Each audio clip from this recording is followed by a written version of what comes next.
네, 다음 주제는 기다릴 만큼 기다렸다. 누구 얘기냐면 윤석열 대통령의 얘기입니다. 먼저 윤석열 대통령의 오늘 출근길 발언 들어보겠습니다. 아니 산업 현장에 있어서 또 노사 관계에 있어서 노든 사든 불법은 방치되거나 용인돼서는 안 됩니다. 국민이나 정부나 다 많이 기다릴 만큼 기다리지 않았나. 예, 기다릴 만큼 기다렸다라고 대통령이 얘기했는데요. 바로 이 문제죠.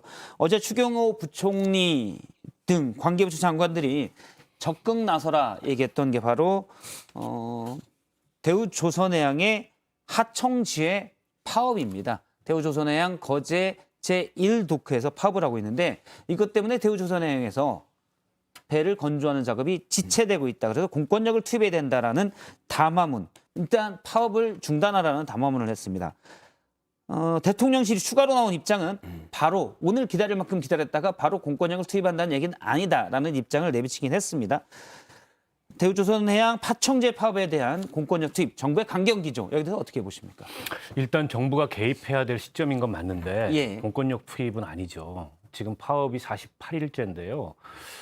이제 노사가 비공개 혹은 공개 협상에 들어간 지 불과 며칠 안 됐습니다. 예.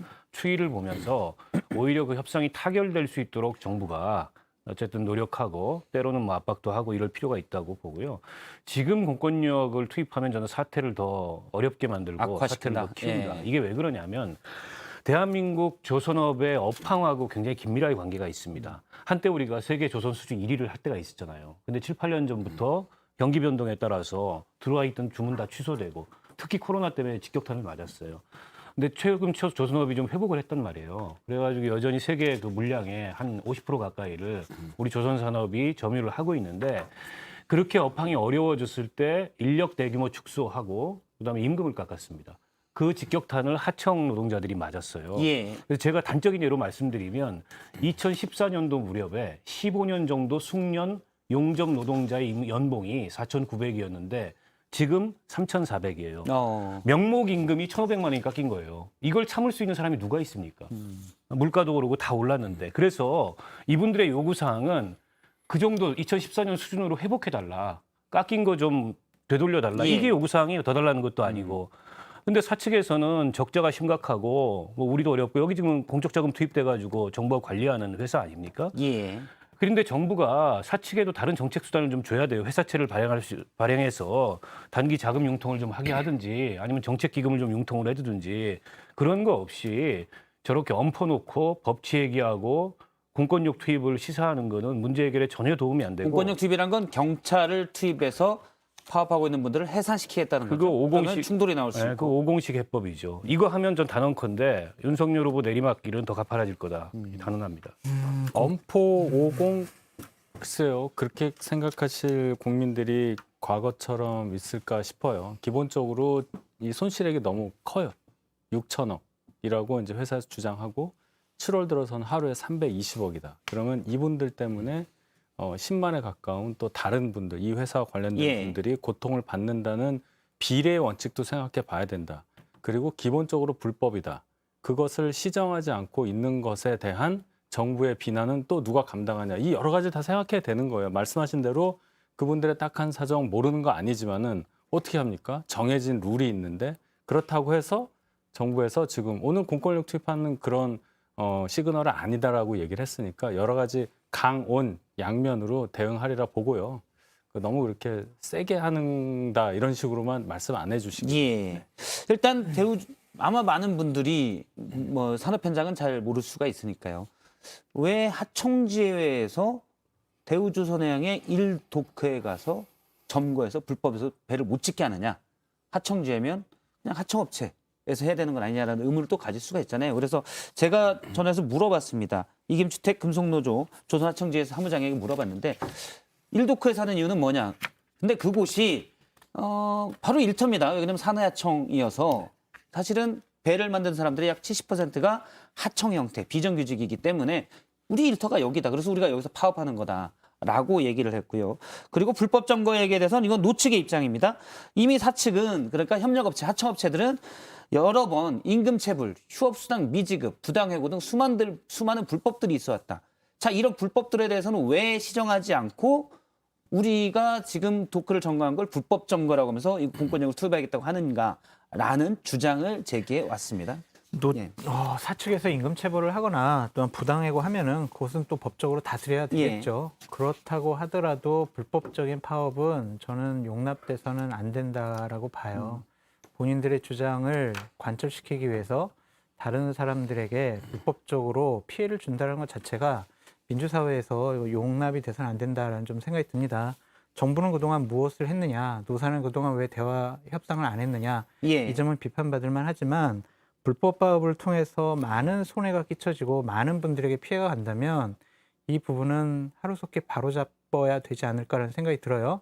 공권력이 투입을 하면 상당히 더 큰 문제가 생길 것도 같지만 이런 일을 용인을 하면 앞으로 벌어질 여러 가지 불법 파업에 대한 윤석열 정부의 예. 대응에 대해서 노조가 만만하게 보면 더 심한 갈등과 혼란이 불러일으켜지지 않을까라는 생각이 듭니다. 원칙이 무너지면 그 뒤에 감당하기 더 힘들다는 말씀이시고요. 대통령께 지금 제대로 된 보고가 안 들어간다 이렇게밖에 볼 수가 없는 것 같습니다. 왜냐하면 뭐 대화로 해결하라 이런 얘기하고 있는데 집중 교섭을 하고 있어요. 그러니까 지금 이 순간에 장관들 우르르 그것도 이제 뭐 법무부 장관, 행안부 장관 데리고 나와서 내가 니들 다 수사할 거야라는 뉘앙스를 팍팍 풍기면서 기자회견을 하는 그 순간에 집중 교섭이 이루어지고 있거든요. 그러니까 노동자들 입장에서 보기엔 밖에서 이제 제3자 입장에서 볼 때는 사측이 협상에 유리하게 집중 교섭하고 있는 마당에 정부가 용역을 대신하는 겁니다. 창피한 일인 거죠. 그래도 불법 파업은 하면 안 되죠. 합법적인 파업을 하면서 협상을 해야죠. 48일 동안 불법 파업이라고 하고요. 제가 이 중에서 며칠까지부터 불법인지 모르겠지만 48일 파업을 하고 40일 동안 아무 말이 없다가 지난주 14일에 목요일 14일에 처음 말을 정부가 꺼냈고 그런데 집중교섭은 이미 하고 있었고 집중교섭이 벌어지는 순간에 장관들이 나와서 무슨 뭐 이러다 이제 대통령 나와서 공권력을 엄히 다스리겠다고 말하는 자체가 빨리 교섭을 끝내라고 사측에다 힘을 실어주는 일이기 때문에 불법 파업을 하고 있는데 드리는 그러면은 것이고요. 어떤 공권력에 대한 투입을 한 달 전에 말씀하셨으면 좋지 아니, 않았을까? 그 정부를 일단 용역으로 얘기하신 건 좀 과하잖아요. 네. 예, 뭐 전 과하다고 생각하지 않습니다. 예. 정부의 공권력을 용역으로 하는 게 창피하다라는 점을 알아야 된다고 생각하고 그다음에 전 이게 지금 뭐 예. 공권력 투입에 대해서 얘기하고 있는데 이게 지금 국가 기관 산업이고 여기가 항공모함도 만들고 잠수함도 만드는 것이거든요. 그럼 일도쿄 주요 거점이 15m 높이에 있는 곳인데 예. 여기 지금 노조원들 6명이 현재 점거하고 있는 상태에서 그리고 한가운데 도크가 설치돼 있고 공권력이 들어가서 네. 예, 마음껏 할 수 없다는 점도 좀 고려를 해야 되는데 전혀 고려가 없는 것 같습니다. 그러니까 이게 사실은 조선업 경쟁력 문제하고도 굉장히 긴밀하게 연관이 돼 있어요. 어쨌든 대우조선해양은 우리 대한민국 조선업체 예. 중에서도 손꼽히는 업체고 지금 이제 어쨌든 공적 자금이 투입돼서 공적 관리를 받고 있지만 저렇게 저임금 장시간 노동으로 노동자들 내몰면 저분들이 일용직이 아니에요. 15년, 20년씩 재직한 사람들이에요. 아무도 일하려고 안 합니다, 이제. 그분들은 이제 나이 들어가고. 그러니까 이건 우리 조선업의 경쟁력과 관련이 있는 문제이기 때문에 그렇게 단순하게 접근하면 안 돼요. 뭐 공권력 예. 투입해가지고 진압하면 끝날 문제? 절대 끝날 문제가 아닙니다. 일단 뭐 산업의 문제이기 때문에 정부가 더 일찍 나서서 공권력보다는 조율하고 노사 간의 대화를 할 수 있는 것들을 노력을 했으면 됐지 않을까. 지금 이제 정치권에서 하겠다는 얘기도 나오고 있는데요. 좀 늦었지 않나라는 생각도 듭니다. 오늘 내분 말씀 여기까지 듣겠습니다. 고맙습니다.